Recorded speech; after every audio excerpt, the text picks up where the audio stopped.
Hello students, आप सभी का हार्दिक स्वागत पीकेटी एजुकेशनल अपडेट चैनल पर। स्टूडेंट्स, आज मैं कक्षा 12वीं के हिंदी के मोस्ट इंपॉर्टेंट क्वेश्चंस और ग्रामर का पोर्शन यहां पर आप लोगों को बताने जा रहा हूं। ब्लूप्रिंट भी बहुत से स्टूडेंट को समझ नहीं आया तो मैं यहां पर क्लियर करने जा रहा हूं।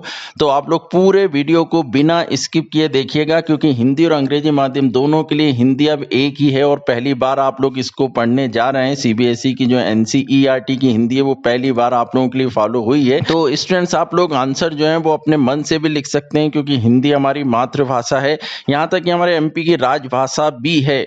तो आप लोगों को घबराने की कोई ज़रूरत नहीं है, क्योंकि कॉपी जब चेक होती है तो ये नहीं देखा जाता कि आप रटा हुआ लिख रहे हैं किसी गाइड का या बुक का।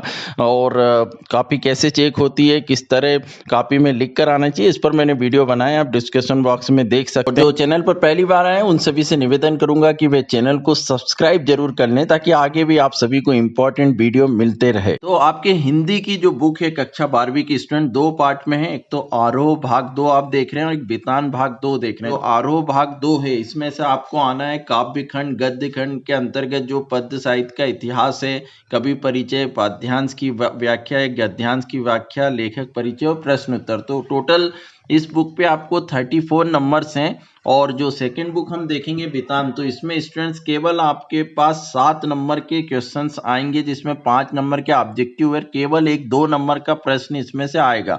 तो जो बितान वाली बुक है स्टूडेंट्स, इसमें कोई लेखक परिचय या गद्यांश के अर्थ लिखने को भी नहीं आएंगे, केवल एक प्रश्न आएगा 2 नंबर के लिए, और बाकी आप लोगों को ऑब्जेक्टिव 5 नंबर के आएंगे। तो इस बुक पर आपको उतना फोकस नहीं करना है, केवल कहानी को आप सब अच्छे से पढ़ लीजिए, क्योंकि इसमें जो है एक पार्ट आपका डिलीट भी हो गया है।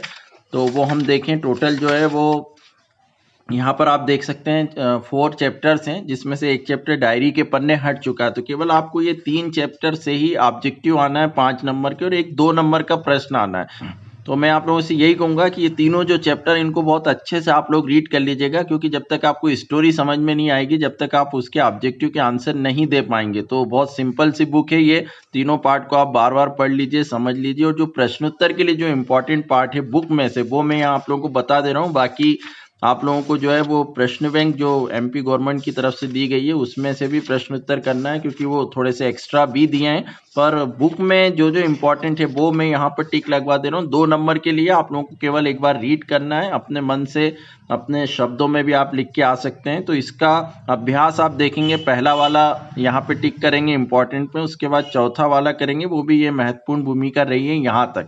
इसके बाद इसमें एक्स्ट्रा क्वेश्चंस बनते हैं, प्रश्न बैंक के मैं नहीं लगवा रहा हूँ, वो आप लोग उसमें से कर लेंगे। बाकी ऑब्जेक्टिव के लिए आपको पढ़ना। सेकंड चैप्टर जो है, इसमें भी बुक में क्या क्या इंपॉर्टेंट है वो यहाँ पर देख लें। तो सेकंड वाला इंपॉर्टेंट है, ये आप लोगों को करना है।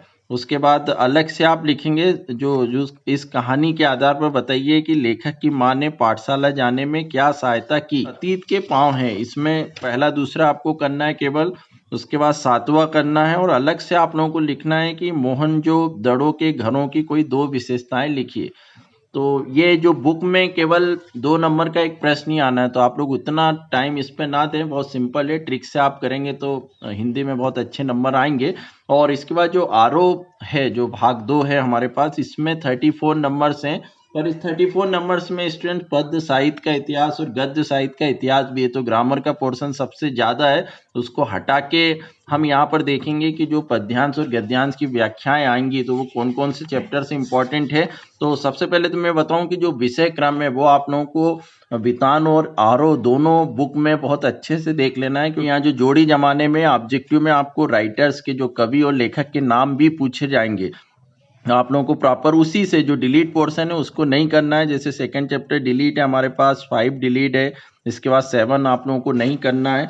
और यहाँ पर आप देखेंगे तो 13 आप लोगों का जो 13वां पार्ट है वो भी डिलीट है, 15वां और 16वां भी यहाँ से डिलीट हो गया है। तो इन पार्ट को छोड़कर बाकी सभी से आपके ऑब्जेक्टिव भी बनेंगे, तो आप लोगों को प्रॉपर उसमें से तैयारी करना है। 4 नंबर के जो प्रश्न आपने मॉडल क्वेश्चन पेपर भी देखा है, पद्यांश और गद्यांश की व्याख्या आना है, तो वो आपको 4 नंबर में करना है। बाकी 2 नंबर में आपके जो है वो प्रश्नोत्तर आएंगे, इसमें से ज्यादा प्रश्नोत्तर नहीं है। बाकी लेखक परिचय भी है 3 नंबर में, और कवि परिचय भी आएगा, तो उनकी रचनाएं आप लोगों को करना है। पर काव्य खंड में यहाँ रचनाओं में आप देख सकते हैं, आपको जन्म देखना है, उसके बाद जन्म स्थान और 2 रचनाएं हैं, तो ये रचनाएं आपको अच्छी पढ़ना है क्योंकि ऑब्जेक्टिव में भी आएगी। इसके बाद भाषा शैली और काव्य शैली आपको लिखना है, तो वो इसी के पार्ट में से आप लोग लिखेंगे, गाइड में आप लोगों को मिल जाएगी।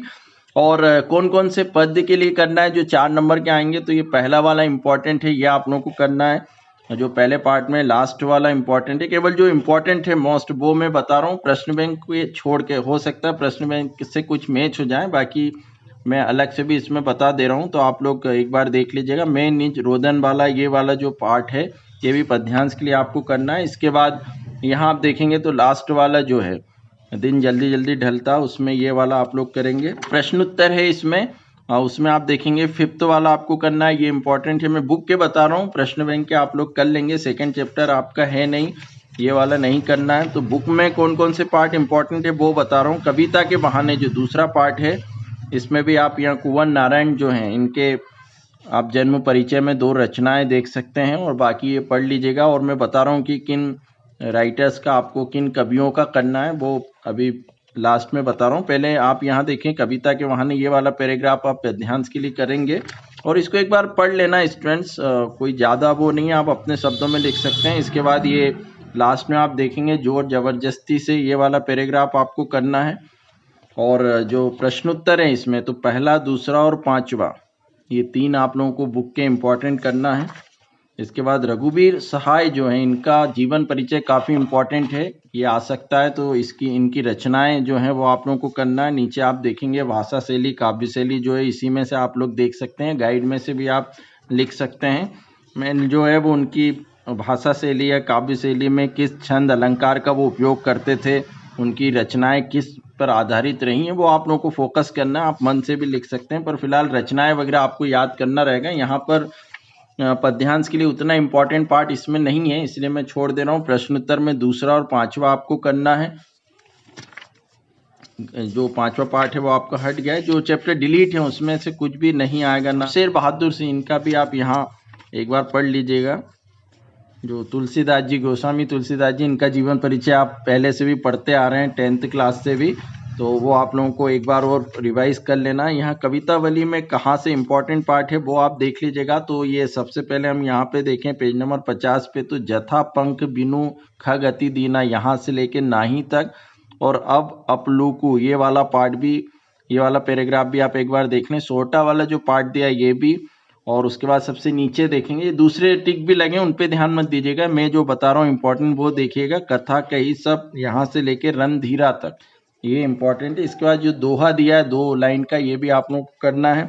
प्रश्नोत्तर में इसमें 7वां वाला आपको करना है, और इसमें एक्स्ट्रा क्वेश्चन जो है वो आएंगे, आप लोग एक बार अर्थ पढ़ लेंगे तो समझ में आ जाएगा, तो वो प्रश्न बैंक से आप लोग कर लेंगे। यहाँ चौपाई, दोहा, सोठा, कवि, सवैया, इनकी डेफिनेशन भी दी है। 9 देखें हम, तो इसमें उतना पद्यांश के लिए इम्पोर्टेंट नहीं है। दूसरा वाला जो प्रश्न है वो आप लोगों को करना है, खुद का पर्दा खोलने से क्या आशय है। इसके बाद उमाशंकर जोशी जी का जो 10वां पार्ट है, इसमें आप ये कल्पना के रसायनों को पी बीज गल गया निशेष, ये वाला पैराग्राफ आप करेंगे पद्यांश के लिए। तो एक बार रीड कर लीजिएगा, हिंदी आप लोग मन से लिख सकते हैं। 66 पेज पे दूसरा वाला आप लोगों को करना इंपॉर्टेंट है। इसके बाद गद्य खंड यहाँ पर स्टार्ट होता है। महादेवी वर्मा जी का यहाँ जीवन परिचय दिया, मैं लास्ट में और कवि और लेखक जो हैं कौन से इंपॉर्टेंट है उनका और बता दूंगा, पर ऑब्जेक्टिव आना है 32 नंबर्स के स्टूडेंट्स, इसलिए एक बार आपको सभी के जीवन परिचय, उनकी रचनाओं को पढ़ना ही होगा, क्योंकि कहीं से भी पूछ सकते हैं। यहाँ भक्तिन वाला जो पार्ट है, इसमें गद्यांश की व्याख्या करने के लिए आएगी 4 नंबर के लिए, तो आप देखेंगे यहाँ पेज नंबर 79 पे जो नीचे वाला पैराग्राफ है ये आप करेंगे अच्छे से। उसके बाद प्रश्नोत्तर में यहाँ पहला और चौथा ये काफ़ी इंपॉर्टेंट है, बुक के आपको करना ही है जो मैं यहाँ बता दे रहा हूँ। उसके बाद आप प्रश्न में क्या मॉडल क्वेश्चंस पेपर के देख ही लेंगे। यहाँ जैनेन्द्र कुमार है, उनका भी परिचय दिया। बाजार दर्शन जो है वो यहाँ पेज नंबर आप देखेंगे 88 पे, ये बाजार में एक जादू है, और यहाँ तक ये वाला यहाँ तक के पैराग्राफ को आप लोग करोगे, इम्पॉर्टेंट है ये। इसके बाद फिर पेज नंबर 90 पे भी काफ़ी इम्पॉर्टेंट पैराग्राफ है, इससे ये तो हो सकता था वो शायद प्राप्त है यहाँ तक। और फिर सबसे यहाँ देखेंगे आप 91 पेज पे, तो नीचे यहाँ मुझे ज्ञात होता है कि बाजार को परस्पर सद्भाव की घटी, यहाँ तक। इसके बाद प्रश्नोत्तर में इसमें पहला वाला जो प्रश्न है इसका इम्पोर्टेंट है। पेज नंबर 96 पे देखेंगे तो ये परचेजिंग पावर से क्या अभिप्राय है ये भी आप लोगों को करना है। फिर अध्याय 13 जो है वो हट चुका है। ईश्वर नाथ रेणु, इनका जीवन परिचय काफी इंपॉर्टेंट है तो ये आपको प्रॉपर करना है। नीचे आप देख सकते हैं इन्हें आंचलिकता पे काफी मेला आंचल इनका प्रसिद्ध उपन्यास रहा है। गांव की जो आंचलिक व्यवस्थाएं उनके ऊपर उनने कथा साहित्य में काफी कुछ दिया है, तो भाषा शैली काव्य शैली में आप उनका देख सकते हैं यहाँ पर।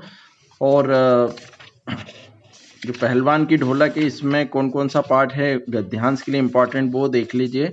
तो आप देखेंगे पेज नंबर 115 पे जो रात्रि की विभीषिका वाला यहाँ डरते नहीं थे, यहाँ तक आप लोगों को करना है। उसके बाद प्रश्नोत्तर में आप देखेंगे तो दूसरा, तीसरा और पांचवा हजारी प्रसाद द्विवेदी जी जो है 17वां पार्ट, यहाँ भी आप जीवन परिचय इनका देखेंगे और सभी चीज़ यहाँ बुक से आपको मिल जाएगी। उसके बाद शीरीष के जो फूल हैं ये काफ़ी इंपॉर्टेंट है, इसमें से गद्यांश जरूर आना है। तो कौन कौन से आप देखें, पेज नंबर 146 पे आप देखेंगे एक बार मुझे मालूम होता है यहाँ से लेकर कैसे उगा सकता था यहाँ तक, और अब दूतों के मुंह से लेकर यहाँ हृदय में उमड़ सकता है यहाँ तक, और जो कभी अनासक्त नहीं है वो तीसरे ने महाभारत का। मतलब ये पूरा पैराग्राफ जो आप देख रहे हैं पेज नंबर 146 का काफ़ी इंपॉर्टेंट है गद्यांश के लिए, तो ये आप लोगों को करना है प्रॉपर। प्रश्नोत्तर में आप देखेंगे तो पहला दूसरा आप लोगों को करना है। मैंने स्टूडेंट जो बुक के आपके आरोह और बितान जो उसमें कौन से प्रश्नोत्तर इंपॉर्टेंट है या क्या पद्यांश और गद्यांश का पोर्शन है इंपॉर्टेंट वो यहाँ बता दिया। ग्रामर अच्छा 12वीं की हिंदी में जो ग्रामर का पोर्शन स्टूडेंट वो सबसे ज़्यादा नंबर का ग्रामर आपको समझने वाला पोर्शन है, क्योंकि आप इसको समझेंगे प्रॉपर पढ़ के या टीचर से तो बहुत अच्छे से आप इसको एक्सप्लेन कर सकते हैं। तो इसमें जो जो मोस्ट इंपॉर्टेंट पार्ट है वो मैं यहाँ पे बता रहा हूँ, कम से कम ये आपके परफेक्ट होना ही चाहिए क्योंकि ये एग्जाम में आना ही है। तो क्या क्या वो पोर्शन है वो मैं यहाँ बता दूँ। तो पद्य साहित्य का इतिहास देखें, आप लोगों को मालूम ही है कि आचार्य रामचंद्र शुक्ल ने इसको हिंदी साहित्य के इतिहास को 4 युगों में बांटा, आदिकाल, भक्तिकाल, रीतिकाल और आधुनिक काल। तो भक्तिकाल को स्वर्णकाल क्यों कहा जाता है, एक इम्पॉर्टेंट पोर्शन ये है। फिर भक्तिकाल में भी यहाँ पोर्शन है निर्गुण भक्ति द्वारा और सगुण भक्ति द्वारा, जिसमें निर्गुण भक्ति द्वारा में ज्ञान मार्गी शाखा और प्रेम मार्गी शाखा में विभाजित हुआ है। क्या क्या विशेषताएं वो भी लिखने को आती है और इसके प्रमुख कवि भी पूछे जाते हैं। तो ज्ञान मार्गी शाखा में मूर्तिवाद का विरोध हुआ, निर्गुण निराकार ब्रह्म की उपासना की गई, कबीर इसके मुख्य कवि हैं। वहीं प्रेम मार्गी शाखा में प्रेम कथा का आधार लिया गया, गुरु की महत्ता बताई गई, जायसी इसके मुख्य कवि हैं। सगुण भक्ति धारा में देखें तो रामाश्रयी शाखा और कृष्णाश्रयी शाखा 2 भागों में भी विभाजित रही। रामाश्रयी शाखा में देखो तो और दोनों में ही कृष्णाश्रयी शाखा में तो सगुण ब्रह्मा की उपासना की गई, भक्ति को महत्व दिया गया। इसमें तुलसीदास रामाश्रयी शाखा के मुख्य कवि है, आचार्य रामानुज ने इसकी शुरुआत की थी। कृष्णाश्रयी शाखा जो उसके सूरदास मुख्य कवि है, वल्लभ संप्रदाय ने इनको आगे बढ़ाया था, वल्लभाचार्य इसके मुख्य कवि। ये भी पूछ सकते हैं ऑब्जेक्टिव में, तो आप इसका स्क्रीनशॉट ले लीजिएगा प्रॉपर। वहीं भक्ति काल की विशेषताएं लिखिए तथा किन्हीं 2 कवियों के नाम लिखिए। तो इसके बाद आधुनिक काल से रिलेटेड प्रश्न आएंगे। 1900 सन से लेकर अब तक आधुनिक काल है, और छायावाद जो आधुनिक काल है वो बटा हुआ है, छायावाद, प्रगतिवाद, रहस्यवाद भी है पर वो इम्पोर्टेंट नहीं है, उसमें से प्रश्न नहीं आएंगे। तो छायावाद 1920 से लेकर 1935 तक रहा।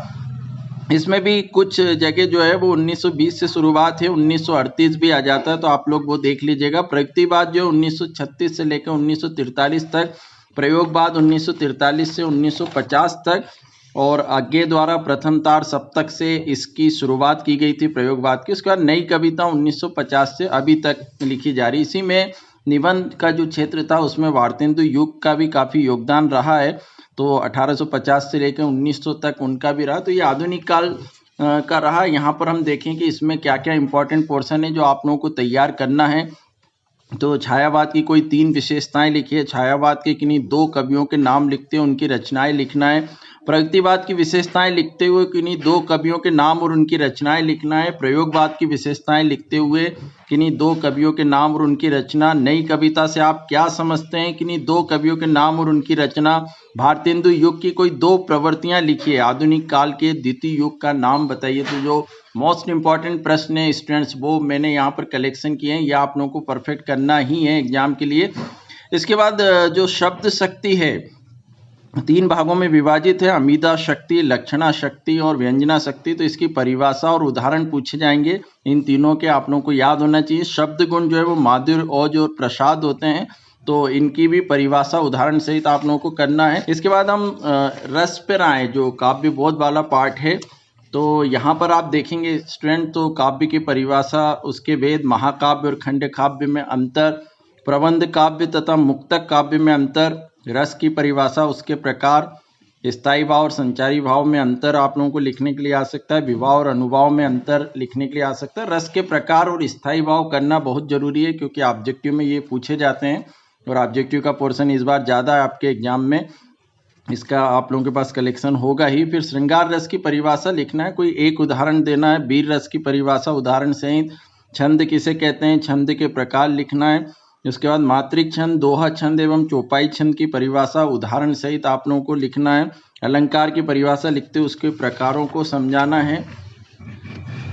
इसके बाद अनुप्रास अलंकार की परिभाषा उदाहरण सहित, रूपक और उपमा अलंकार की परिभाषा, उत्प्रेक्षा अलंकार की परिभाषा उदाहरण सहित, मानवीकरण और पुनरुक्ति प्रकाश अलंकार की परिभाषा, रस के कितने अंग होते हैं उनके नाम लिखना है। भ्रांतिमान, संदेह और विरोधाभास अलंकार को समझाइए।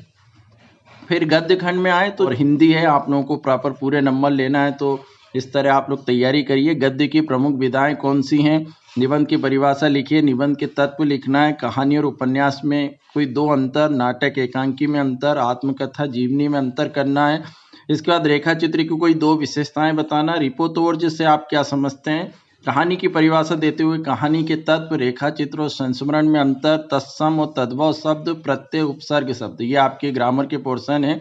भाषा बोध में देखें तो लोकोक्ति और मुहावरों में अंतर, कुछ मुहावरे आपको दे सकते हैं, उसका भी आप लोगों को अर्थ बताना है, या लोकोक्ति दे सकते हैं। उसके बाद निपात वाच्य क्रिया के भेद, क्रिया विशेषण और विशेषण आपके कोर्स में ये भी पढ़ना, समाज, विज्ञापन लेखन, सूचना लेखन, अनेकार्थी शब्द। तो आवेदन पत्र में आप लोग उत्तर पुस्तिका के पुनर्मूल्यांकन हेतु या आवेदन पत्र देना है आपको एमपी बोर्ड को, माध्यमिक शिक्षा मंडल को, या फिर दूसरा ये आ सकता है कि मार्कशीट की द्वितीय प्रति बुलवाने हेतु माध्यमिक शिक्षा मंडल भोपाल को आवेदन पत्र लिखिए। दोनों ही महत्वपूर्ण है, इंपॉर्टेंट ही आपको करना है। ध्वनि विस्तारक यंत्रों पर रोक हेतु जिलाधीश महोदय को पत्र, या मोहल्ले की सफाई के लिए नगर निगम को पत्र। तो ये 3-4 जो है वो इम्पोर्टेंट है। आवेदन पत्र में मैं यहाँ बता रहा हूँ, पत्र में फिर आप देख सकते हैं। निबंध विज्ञान का तो होना ही चाहिए सभी को, कोविड-19 है, और इस बार स्टूडेंट निबंध 4 नंबर का आ रहा है, तो आपको केवल एक पेज या उसके पीछे आधा पेज, केवल 1.5 पेज से ज़्यादा नहीं लिखना है। समय व्यर्थ मत करिएगा, क्योंकि केवल 4 नंबर है, तो आप अपने मन से भी उसको डिटेल लिख सकते हैं। विद्यार्थी जीवन, अनुशासन, नारी शिक्षा, इस पे करना है। जीवन परिचय के लिए जो इम्पोर्टेंट है उसमें क्रम से आप देखेंगे, इम्पोर्टेंट से फणीश्वर नाथ रेणु, महादेवी वर्मा, हजारी प्रसाद द्विवेदी जो लेखक हैं, और कवि में आप रघुवीर सहाय, कुंवर नारायण और शमशेर बहादुर, इनकी तैयारी करेंगे। बाकी पढ़ना सबको है, क्योंकि ऑब्जेक्टिव है, तो उसमें से भी आ सकते हैं। इसके बाद हम देखें तो राजभाषा एवं राष्ट्रभाषा में क्या अंतर है वो आपको करना है। तकनीकी शब्द क्या होते हैं, कोई 2 तकनीकी शब्द लिखिए, या कुछ तकनीकी शब्द देकर वो पूछ सकते हैं। साक्षात्कार का अर्थ लिखते हो उनका महत्व बताना। सवैया छंद की परिभाषा उदाहरण सहित लिखिए। इसके बाद जो पोर्शन है ग्रामर का, अनेक के लिए एक शब्द लिखने के लिए आएंगे। वाक्य शुद्ध करना आपकी ग्रामर की बुक में है, आप लोग देख सकते हैं, जो भी गाइड वगैरह से आप पढ़ रहे हैं। भाव पल्लवन लिखने के लिए आएंगे। वाक्य के भेद आप लोगों ने पढ़े ही हैं। सार संक्षेपण जो है, फीचर लेखन, समाचार लेखन, पत्रकारिता, विज्ञापन लेखन लिखने के लिए आएगा। संवाद लेखन है, अपठित गद्यांश और अपठित पद्यांश जो है वो लिखने के लिए आते हैं अथवा में। तो ये मैंने स्टूडेंट्स ग्रामर का और बुक का वो पोर्शन बताया जो सबसे ज़्यादा मोस्ट इम्पॉर्टेंट है, जो आप लोगों को प्रॉपर तैयार होना ही चाहिए, क्योंकि इसमें तो बहुत कुछ पोर्शन एग्जाम में आएगा। और आगे जो भी अपडेट आती है स्टूडेंट्स फिर मैं इस चैनल पर लेकर आता रहूँगा। चैनल से जुड़े रहिए। जिन्होंने सब्सक्राइब नहीं किया उन सबसे पुनः निवेदन करूँगा कि चैनल को सब्सक्राइब करके जरूर रखिएगा। Thank you so much. फीलो भारत का सबसे उभरता हुआ ऐप, जिसे काफ़ी स्टूडेंट पसंद कर रहे हैं। आपके कोई क्वेश्चन हो, डाउट हो, कोई कॉन्सेप्ट क्लियर नहीं हो रहा हो, JEE या IIT लेवल का या नीट लेवल का, तो आप 24/7 आवर्स में कभी भी आप पूछ सकते हैं हमारे एक्सपर्ट से।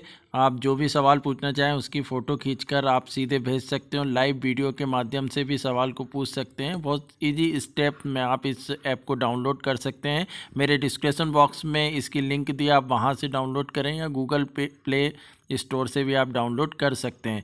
तो बहुत ही आसान है यहाँ पर किसी भी सवाल को पूछना। कक्षा 6वीं से लेकर 12वीं तक हमारे काफ़ी अच्छे एक्सपर्ट हैं और जो लाइव आपके आपके आंसर क्वेश्चन में देंगे। आप कहना चाहते हैं कि बल्ब की पावर कितनी है। अगर बल्ब जो है वो 220 वोल्टेज पर ऑपरेट हो रहा है, राइट। इस बैटरी का जो वोल्टेज है वो आपको गिवन है 220। तो ये आपको सिंपल रिलेशन हो गया यहाँ पर। अब अगर